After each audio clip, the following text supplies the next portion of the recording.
Բարև ձեզ։ Այս հոլովակում մենք կներկայացնենք, թե ինչ գործիքներ են անհրաժեշտ բացի համակարգչից, էլեկտրոնային հասցեից եւ ինտերնետ հասանելիությունից հայտարարագիրը ներկայացնելու համար։ Միակ գործիքը, որը անհրաժեշտ է հայտարարագիրը ներկայացնելու համար, դա էլեկտրոնային ստորագրությունն է։ Եթե դուք ունեք այն, կարող եք անտեսել այս հոլովակը եւ դիտել մյուս հոլովակները, որտեղ նկարագրվում են հայտարարագիրը լրացնելու եւ հանձնելու համար անհրաժեշտ քայլերը։ Եթե դուք չունեք էլեկտրոնային ստորագրություն, ապա ներկայացնում ենք ձեզ անհրաժեշտ քայլերը այն ձեռք բերելու համար։ Էլեկտրոնային ստորագրության համար առաջին հերթին պետք է ունենալ նույնականացման քարտ, իսկ եթե չունեք, դիմեք Միգրացիա եւ քաղաքացիության ծառայության տարածքային ցանկացած գրասենյակ կամ ժողովրդական լեզվով ասած պասպորտ սեղան, նախապես գրանցվելով այնտեղ։ Նախապես գրանցումը իրականացնելու համար անհրաժեշտ է այցելել migration.e/gov.am կայքեջ, սեղմել բոլոր ծառայությունները կոճակը,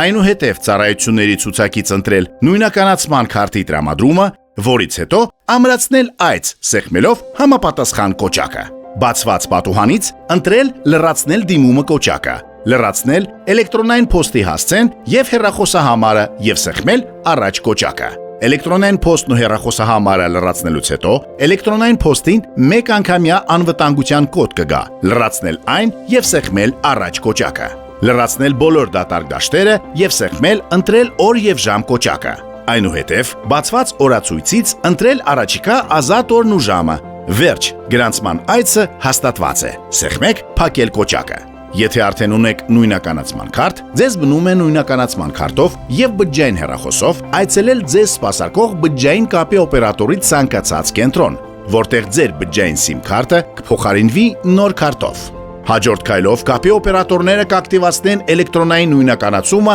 6-անիշ կոդի միջոցով, որը պարտադիր պետք է գալու հայտարարագրման համակարգ մուտք գործելու համար։ Բջջային կապի օպերատորի կենտրոնում կարող եք աշխատակիցների օգնությամբ ակտիվացնել էլեկտրոնային ստորագրությունը, կամ դա անել ինքնուրույն վճարային տերմինալների կամ eKenk.am կայքեջի միջոցով, սեղմելով ինչպես ստանալ էլեկտրոնային թվային ստորագրություն կոճակը։ Անձի նույնականացում կարող եք իրականացնել նաև էլեկտրոնային կրիչ պարունակող նույնականացման քարտով, որի համար անհրաժեշտ է ունենալ մինչև 2023 թվականի փետրվարի 15-ը ստացած էլեկտրոնային չիպ պարունակող վավեր նույնականացման քարտ, որի հետ առանձին ծրագրով տրամադրվել են PIN եւ PUK ծածկագրեր։ Եթե PIN եւ PUK ծածկագրերը չեն պահպանվել, ապա անհրաժեշտ է նույնականացման քարտով եւ բջջային հեռախոսով դարձյալ այցելել ձեր սպասարկող բջջային կապի օպերատորի ցանկացած կենտրոն։ Իսկ եթե ծածկագրերը պահպանվել են, հաջորդիվ անհրաժեշտ է ունենալ ընթերցող սարք, որը կարող եք ձեռք բերել eKenk ընկերությունից։ Այնուհետև պետք է այցելել eKenk.am կայքեջ, հետևելով ուղեցույցներին, ներբեռնել անհրաժեշտ համակարգչային ծրագրերը, ակտիվացնել էլեկտրոնային քարտը եւ հետևելով ուղեցույցներին ստանալ էլեկտրոնային ստորագրությունը։